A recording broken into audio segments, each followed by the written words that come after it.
We are Dad and Rock, and this is the season finale of Peacemaker and Peacemaker Rewind, episode 8. It's Cow or Never. This Do is you Sean. really want to? Do you really want to taste it?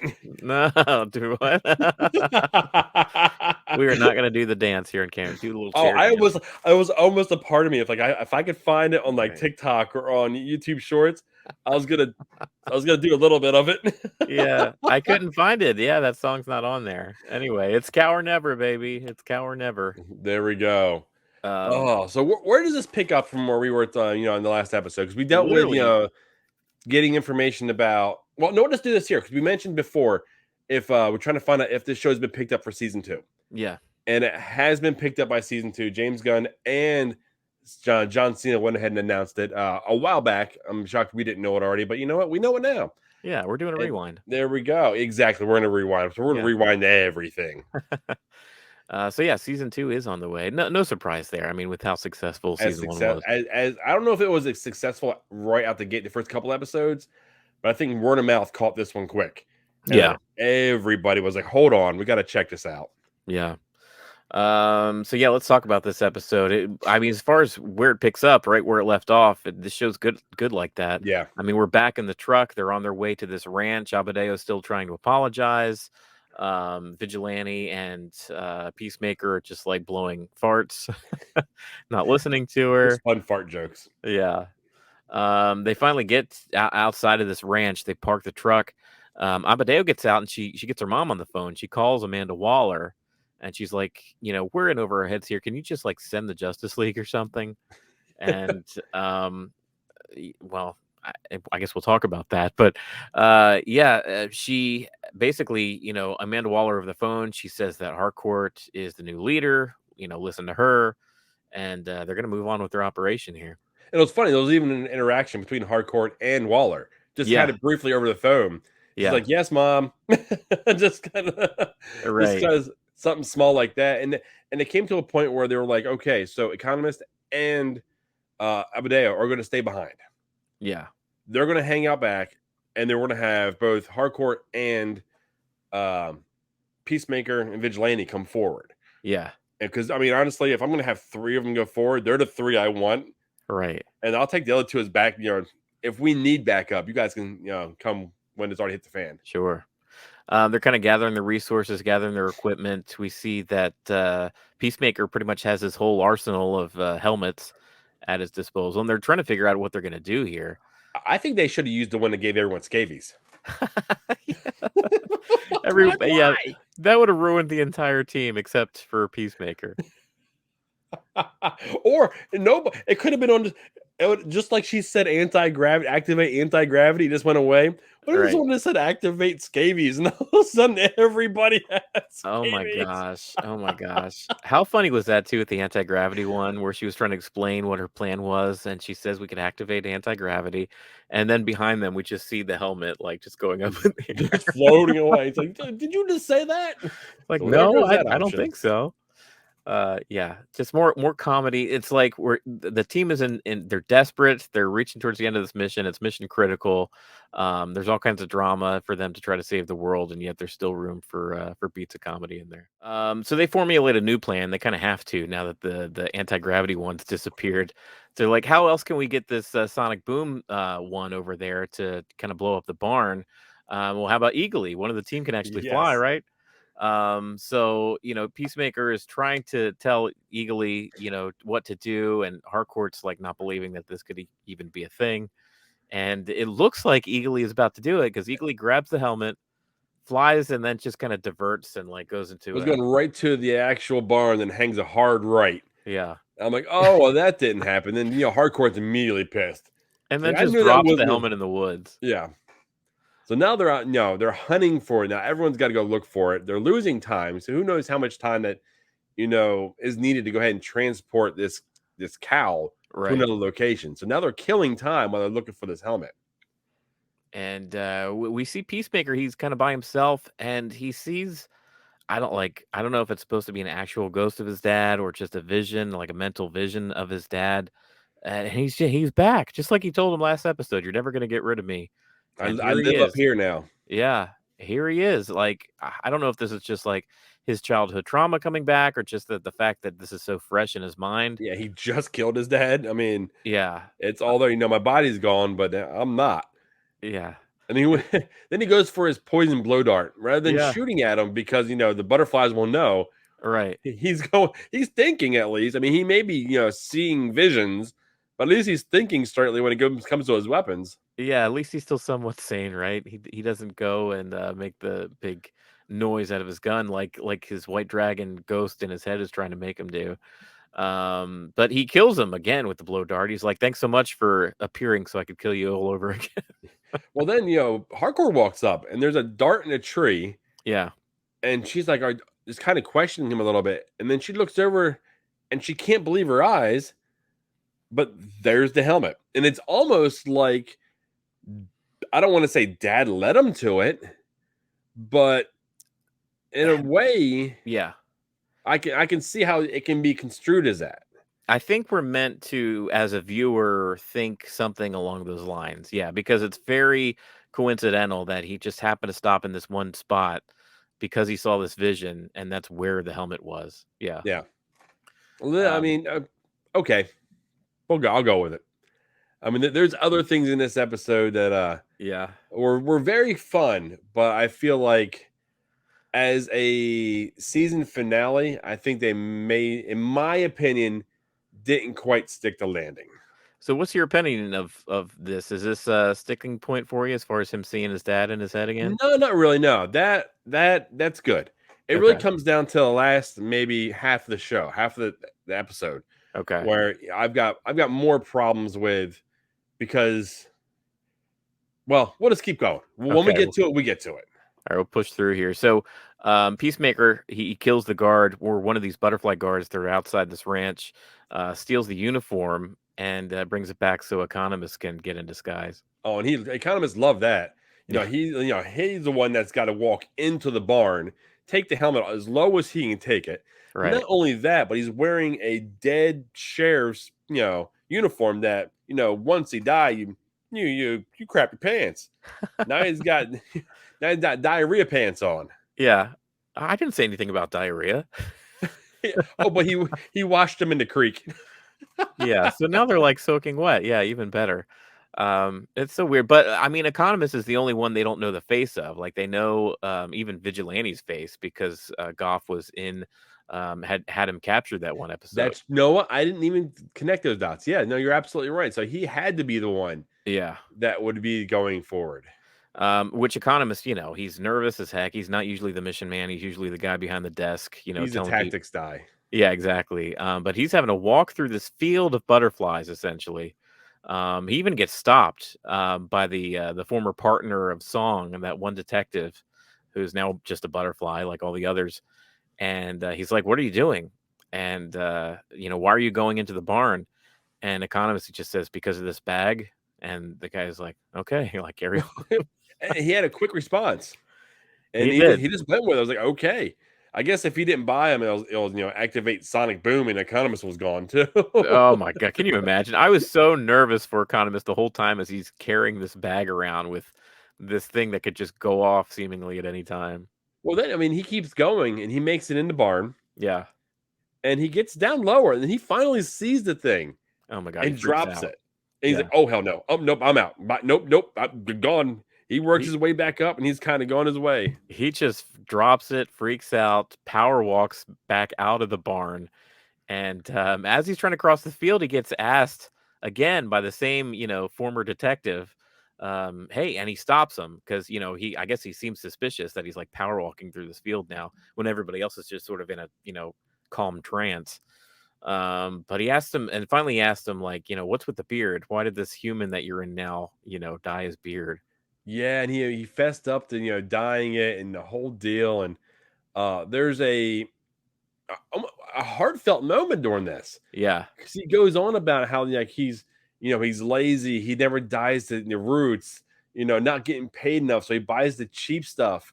right. And then he said he never thought anybody noticed until recently, and that's when we kind of get this interaction here. And when he did, he used the cheapest brand because he was incredibly underpaid. Mostly, though, he never thought anybody noticed. Until recently. When one guy said it to him all the time.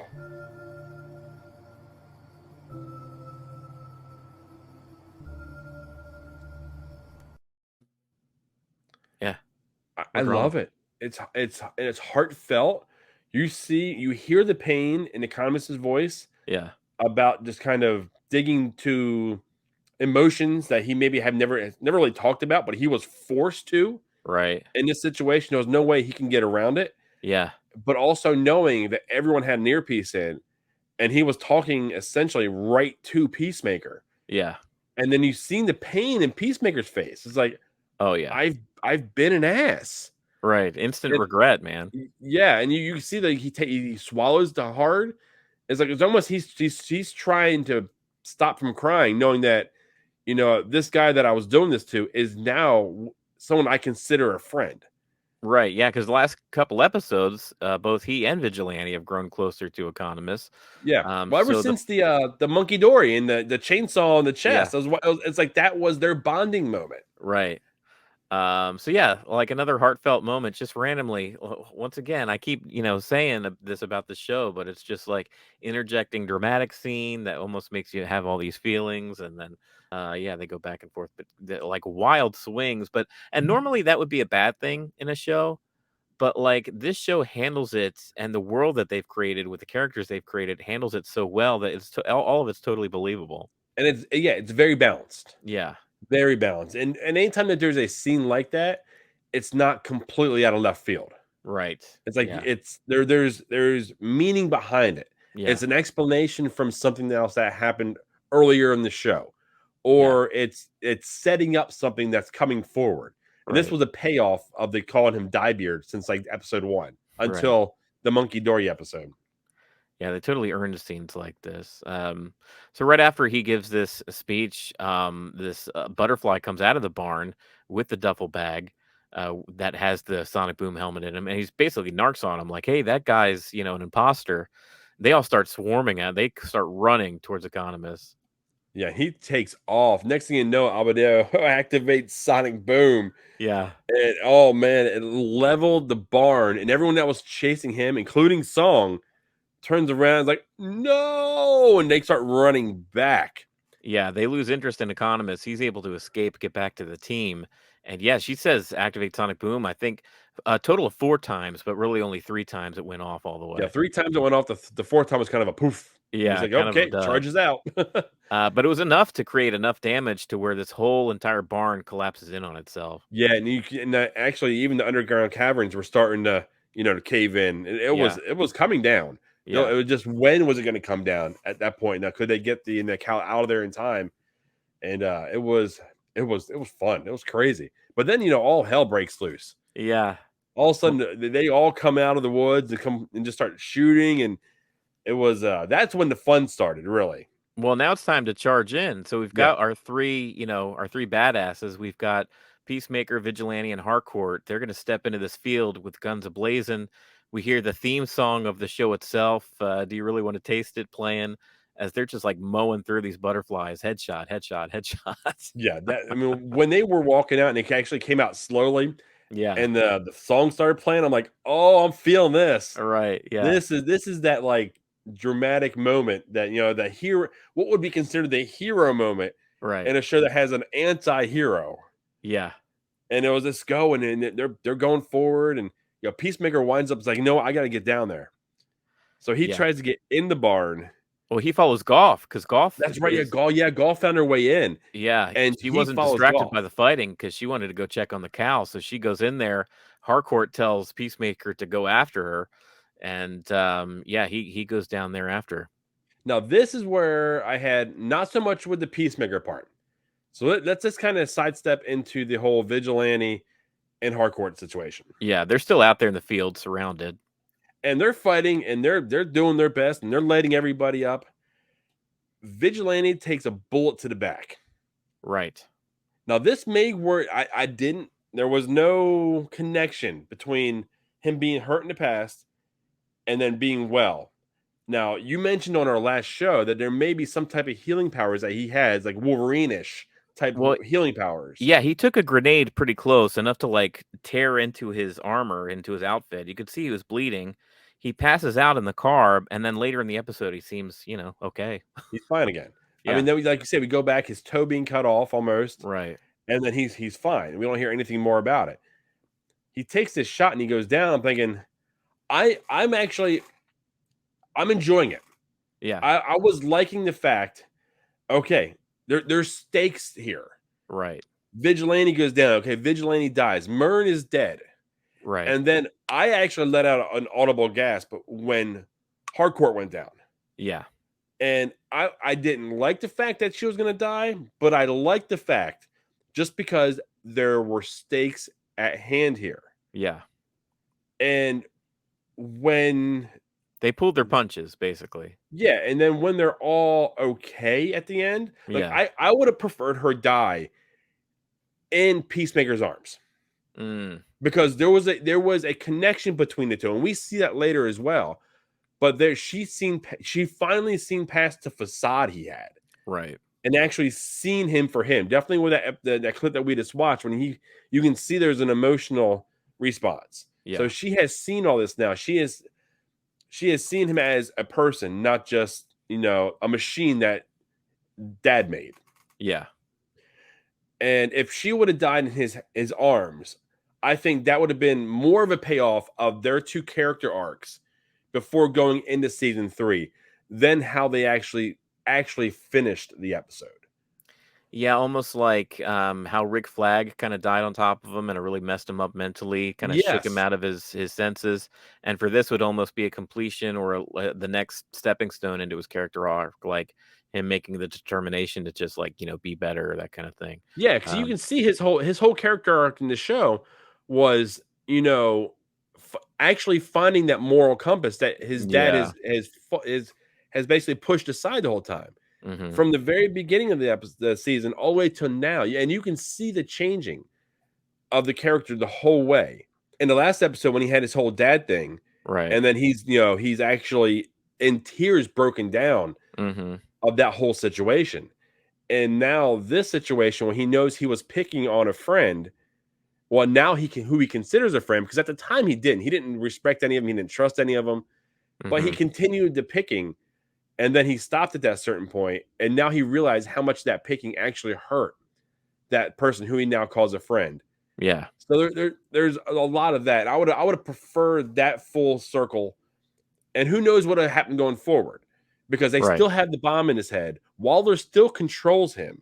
So it would have been one of those: will he be able to continue this arc of having a moral compass, or will he be forced down that path again? Yeah.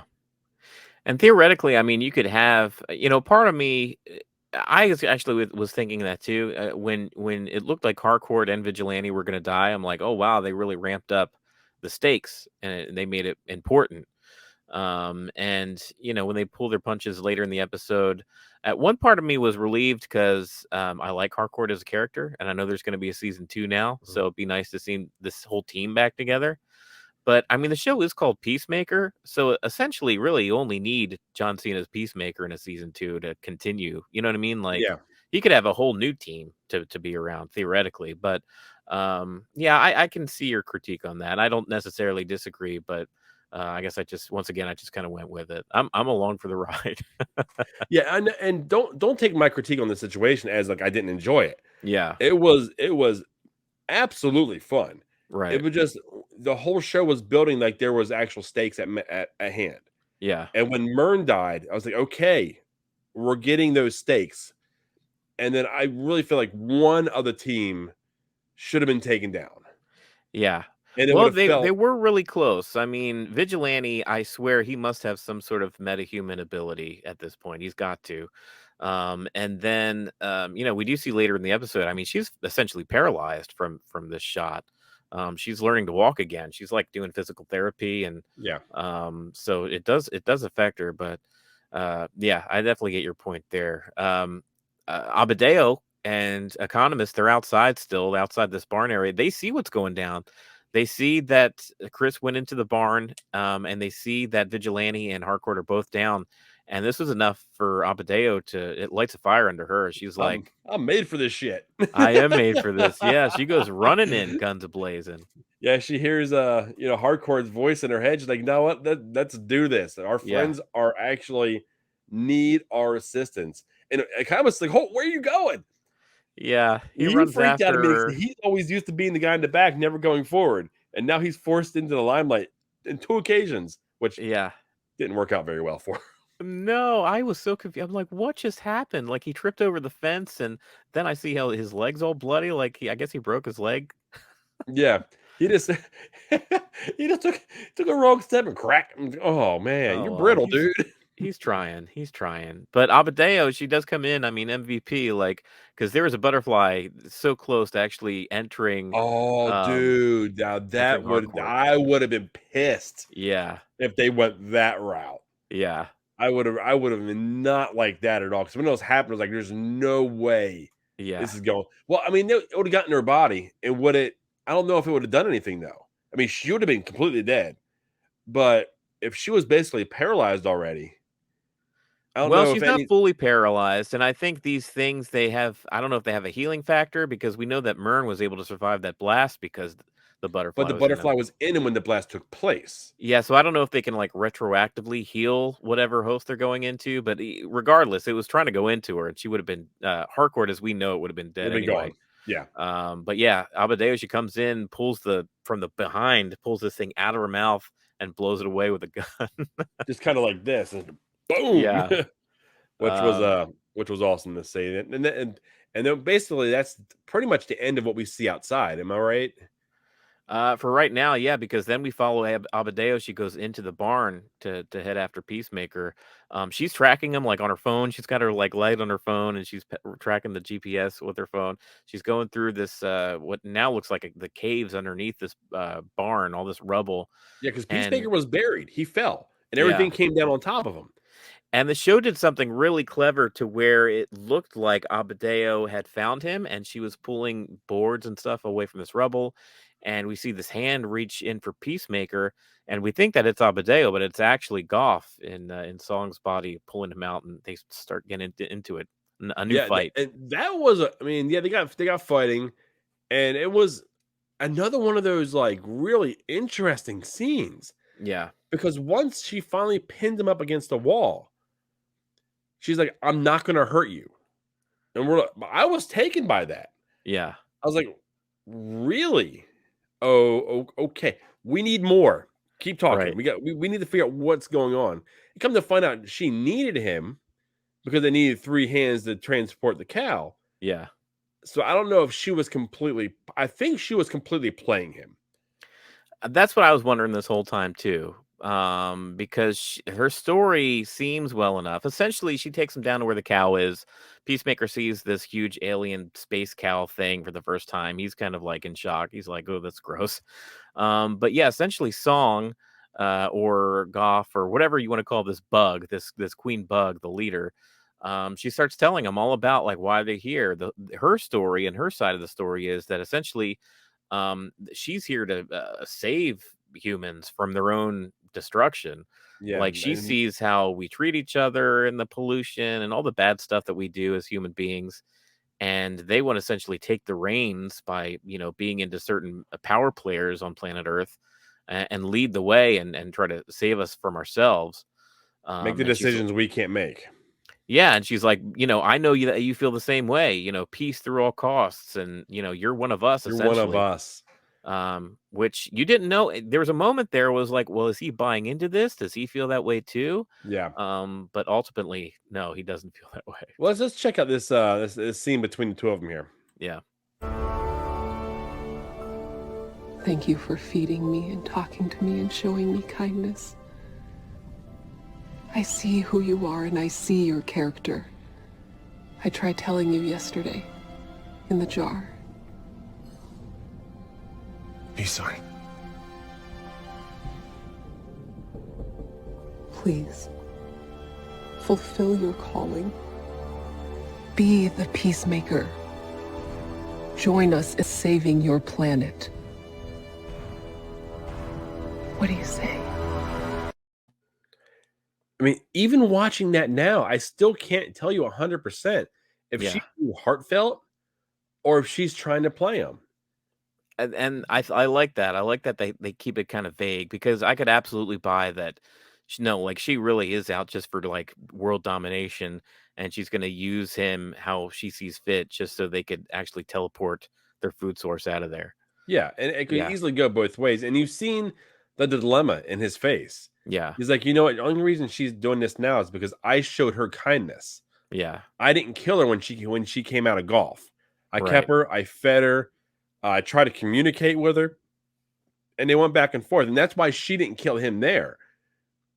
But on the flip side of that, you could say that third hand was needed regardless. So if The there only was thing that another, leads me to believe that maybe she was genuine and she actually didn't want to hurt him and did believe that he was on their side or could be brought to their side was the fact that that one butterfly that was already down there, once he saw Peacemaker, he said to Goff, he was like, "Oh, good, you found him," as though this was a plan of theirs for the whole time to have Peacemaker come on board. Um, but well, I now don't. That's see the if he only. came on board, would he continue to be himself, or would another butterfly infected him? That's another thing because she mentioned Judo Master, how she, basically said the same thing to Judo Master, and that's how he came on And board. that goes back to that whole scene. Yeah, You don't know the whole story with the butterflies, and Abadeo shot him. exactly right. Yeah, we finally get some backstory to that. But it's like, did they have a butterfly go into Judo Master, or was Judo Master just a willing participant in And this whole he's still thing? out there. Oh yeah, I mean, he got zapped pretty bad, but come to find out, you can't kill this dude. no, Which leads me to believe he's a butterfly. that would make sense, right? Yeah, If he's been shot, if he's been tased, I mean, he's been beaten up quite a bit right. now. And if he continues to come back, he has that strength that the butterflies are giving him. So I believe he is now a butterfly. Well, she asks Chris, what does he say? Will he join them? And essentially what he says is activate human torpedo. And Abadeu, who's been standing there with the human torpedo helmet on, she ends up Flies floating and into the cow. going through the cow like a missile, like putting a hole right through the thing. Oh man, and that got nasty when it started pouring out Yeah. onto her reaction to the whole thing taking place. Yeah. That was comical. Honestly, that was funny watching her lay there and stuff falling her and her reaction to it all happening. Yeah. But then So, you and have another heartfelt moment though, because Peacemaker steps back and says sorry, and instead of shooting her in the head, which would have killed Goff, yeah. shot her in the chest and let her escape, essentially. I know I'm a little dumbfounded about his actions here because it's kind of a half measure. You know what I mean? Like he cuts off their food source, which it's like, how is this butterfly going to end up sustaining itself anyway? Now that it doesn't have a food source, right? Yeah. And he kills the other butterfly that was down there right in the head, destroys that, eliminates Yeah. that butterfly. But for this particular one, which he had kept in a jar in his trailer for a week or two, I guess he felt something for, and he actually lets it live. Yeah, which goes all the way back to when he first found it. Yeah. When it came out of golf, he captured it rather than killing it. Right. So there's something going on with him. It's like he doesn't know really still what to believe when it comes to this. Yeah. Like I think he still thinks, even though as much as he trusts the group he's with now, there may be information that they're not even being provided. Right. Like Waller may still be holding information back from them that what Goff just told him may have been 100% of the truth. Yeah. But what we'll never know because Mern's butterfly, the one that was the opposing one, is now gone. Right. I don't know. I guess maybe we'll find out in season 2 kind of developments from these story threads here. But Peacemaker and Abadeo, they leave the barn, they head back out to this field with the rest of the team. Peacemaker picks up Harcourt off the ground, and they're walking away. And finally, who shows up? The freaking Justice League, dude. Dude, and this wasn't earned. I didn't like this at all. No. This was such a just wasn't no. Everything in this show was earned. Right. And then okay, you have Aquaman and you have Flash, But then you have this puny Superman up in the air, and then you could tell it's just it didn't even look like Wonder Woman, but you know that's who it was. Right. So you have two that are the real deal, and two that are like so far off. Like if you're looking at them, like, yeah, I'm not even buying that's who that is, but I know that's who it's supposed to be. Yeah, well, they couldn't get Gal Gadot and Henry Cavill, but I guess they could But they get. could have got a body doubled or something that at least gave a similar, build. Is that the only issue that you had with them? Is that they look cheap? They didn't look like themselves? Well, I mean, those two, but I don't think that was that they were going to be there. Yeah. Just showing up at the end of it just to have a cameo, it felt cheap. And it didn't. That didn't feel earned at all. Right. It was, I guess, as a finale stinger, and to see Peacemaker, this character that we've learned to like quite a bit over this show, call these guys, curse word as he's like leaving the scene, like you're too late, you D-heads or whatever. Yeah. And then I did laugh when Barry confirmed that Arthur was upset about, effing fish or whatever. And Barry said, but you do. Well, like, yeah, that little exchange. I thought that was funny, but at the same time, it's like, does that undermine those actual Justice League movies? Like, you know what I mean? Like, this is like, has its own thing going on in the DC universe. Yeah. Just with like its own Now, we didn't see them at all in the Suicide Squad. Why did we need to see them within Peacemaker? Right. Yeah. And I would argue a big starfish going through a city would raise to the level of needing Superman in the Justice League. Yeah. Yeah. Not some like B squad or B and C squad we find out and throughout the movie. Spoiler alert, that is actually trying to take care of, Project Starfish. Right. I don't know. You're right. I think they threw him in there for like the joke, but I don't know if the joke was earned. Yeah. I kind of feel the same way. Yes. So as a whole, I don't think they landed the ship. Yeah. I think that and honestly, a lot of shows have a hard time landing a season. Definitely when the season's been so fantastic. Right. This one here, just because and going back to what I talked about at the beginning, or halfway through, I should say, the stakes didn't feel like there was any stakes at all. It's like what a lot of people's complaints are about some of the Marvel stuff. They call it the fake death universe. Right. And I feel like this show here, and I was comparing it to like a Game of Thrones. I felt like at any given time, one of these characters could die. Mm-hmm. And I loved watching it with that feeling. And then when I thought that was going to happen, almost like a Red Wedding type situation was going to take place in the finale, we were going to lose the majority of the cast. And it was all kind of pulled back. Yeah. I felt empty. Yeah. Yeah, I can see you feeling that way. And then especially like, where does this plot line go from here? We kind of close in on some plot threads. We open some up towards the end here. They kind of have a montage here. They get to the hospital. Harcourt's in there. Abadeo and Peacemaker seem to patch things up. He actually says, like, don't tell V, but besides Eagly, you're my BFF. Yeah.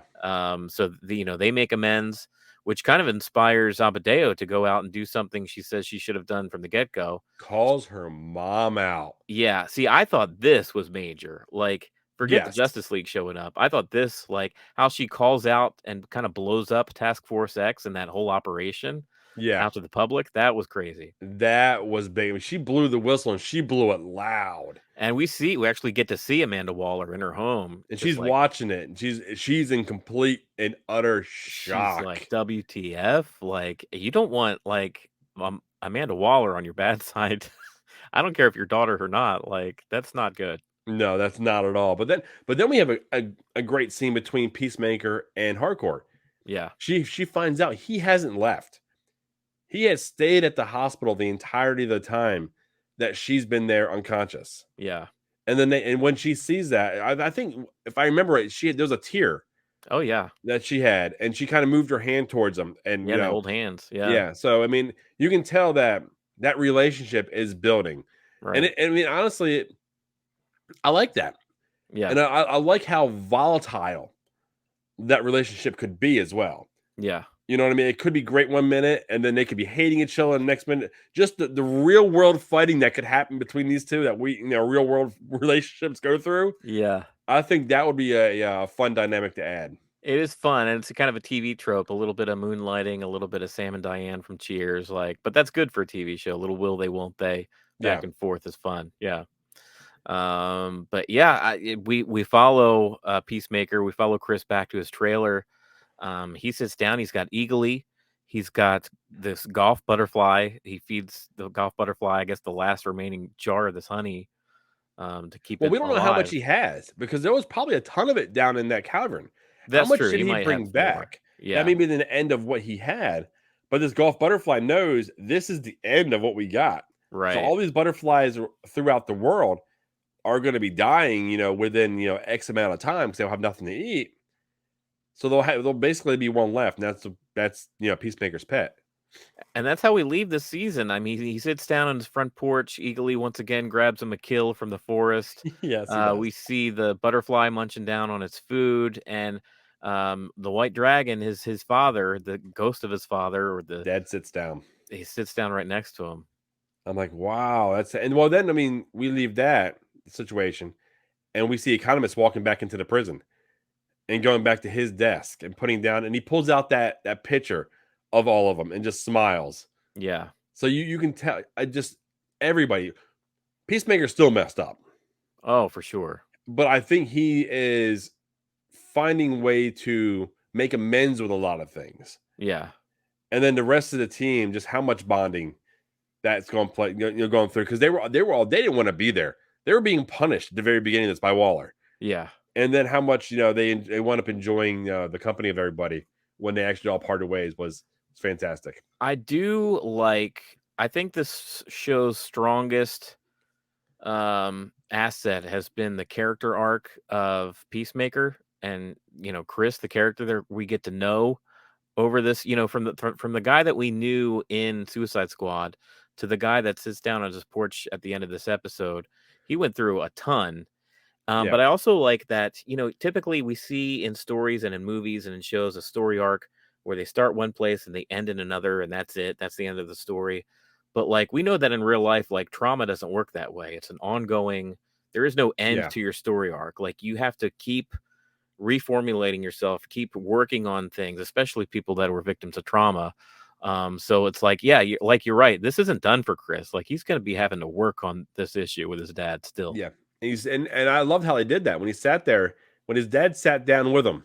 Yeah. I was like, okay, there's still demons in there that this 8-episode arc didn't clear up. Yeah.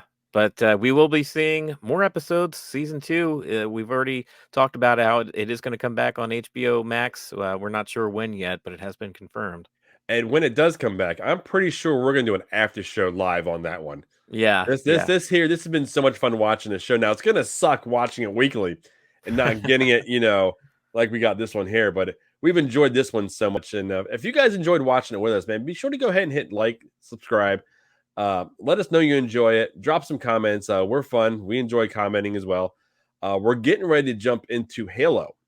Yeah. Which starts on the 24th. So we keep rolling. Once we get done one, we'll keep going. So if you find one you enjoy, come along for the ride.